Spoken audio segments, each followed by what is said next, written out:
watching WJTS News. I'm Charlotte Olson. Jasper Group is planning to expand its operations as they are now the new owners of an Orleans facility. Paoli LLC generously donated the building to Orange County Economic Development Partnership in December after announcing in October of 2016 that it would be closing.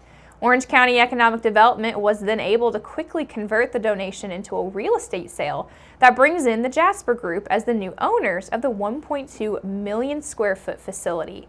The future of the building and its employees has been uncertain, and currently about 120 people still work at the plant as Paoli LLC employees. And also community stakeholders, including the Orange County Economic Development Partnership, have worked diligently to find a solution for the building that could keep jobs in the county.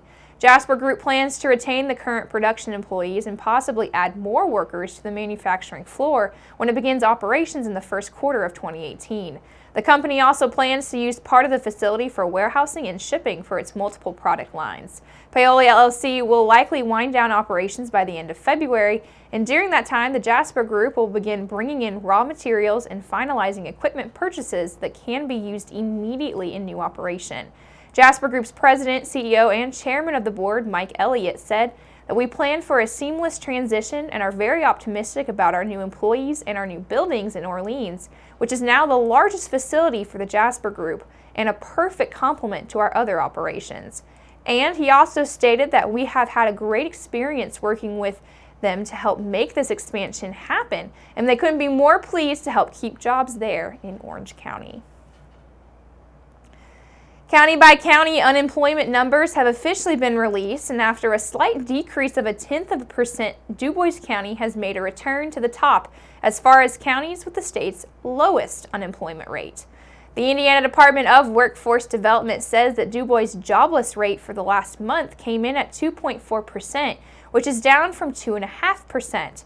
DuBois is just 0.1% ahead of Bartholomew, LaGrange, and Elkhart counties, who are in a three-way tie. Statewide, Indiana's unemployment rate declined to 3.7% in November, ending a climb that began in July.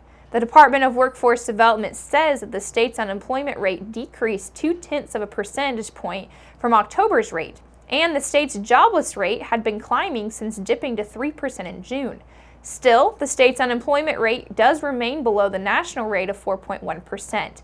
With the exception of October of 2014, when it was equal to the national rate, Indiana's unemployment has been below the U.S. unemployment rate for more than 4 years. Locally, as we mentioned, DuBois County has once again claimed the lead as the county with the state's lowest unemployment mark in November at 2.4%. Daviess County came in at 2.8%, Martin and Warwick both came in at an even 3%, and right behind them is Pike County at 3.1%, Spencer at 3.3%, Perry and Orange both in at an even 4%, and Crawford County's November unemployment rate came in at 4.2%. Fayette County had the state's highest rate at 4.9%. Officials of the Jasper Police Department want to remind residents of the city of Jasper that there will be a monthly test of a tornado warning siren system at 4 o'clock on Monday afternoon, which is New Year's Day. At that time, all 10 sirens in the city will be activated and checked to make sure that they are working properly. The cable interpreter will also be tested for the Jasper and Huntingburg communities. This is another in a series of monthly tests, and these sirens are tested on the first of every month, which has been designated by the Jasper Police Department and the Board of Public Works as the official testing time. Also, the DuBois County Emergency Management Agency will be conducting their own test of all tornado warning sirens across the county at 6 o'clock on Monday evening as well. The St. Anthony Water Department has received multiple calls from customers who are concerned regarding the cold temperatures and their pipes. Water pipes burst because the water inside them expands, and as it gets close to freezing, causes an increase in pressure within the pipe. When the pressure gets too high for the pipe to contain, it will rupture. With the cold weather expected to last for the next week and a half, the St. Anthony Water Department would like to remind the public, who are customers of the department, that with the extreme cold, they are recommending that customers leave their faucets open and let the water drip at night as to prevent pipes from freezing and/or bursting. In an effort to reduce off-road vehicle injuries, the Indiana Department of Natural Resources recently introduced three-way Safety SAM robots.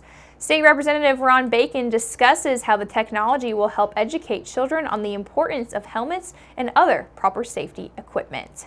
Safety Sam is a remote-controlled robot that goes out to different schools and organizations and explains the new ATV helmet law and why it's important.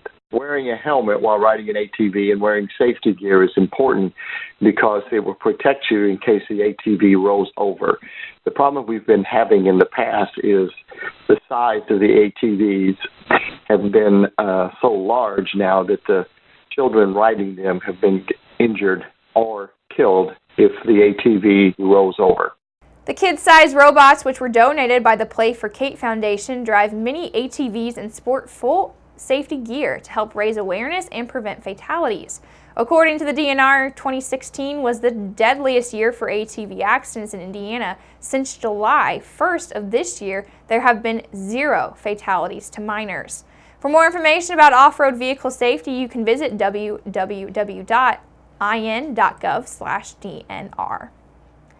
Cold weather and below normal temperatures will continue to stick around well into the new year, and bitter cold will be staying in next week with temperatures near or below 0. There is also the possibility of wind chills that could lead to frostbite in 30 minutes or less.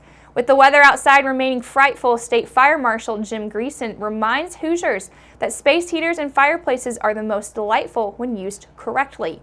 Some tips to safely stay warm during the cold weather are appliances such as ovens should never be used for heating. Doing so can lead to carbon monoxide poisoning, and do not close the fireplace damper too early while ashes are still hot. Doing so can force dangerous levels of carbon monoxide into your home. And if you find yourself on the highway this weekend, some sites are available to monitor weather and traffic condition.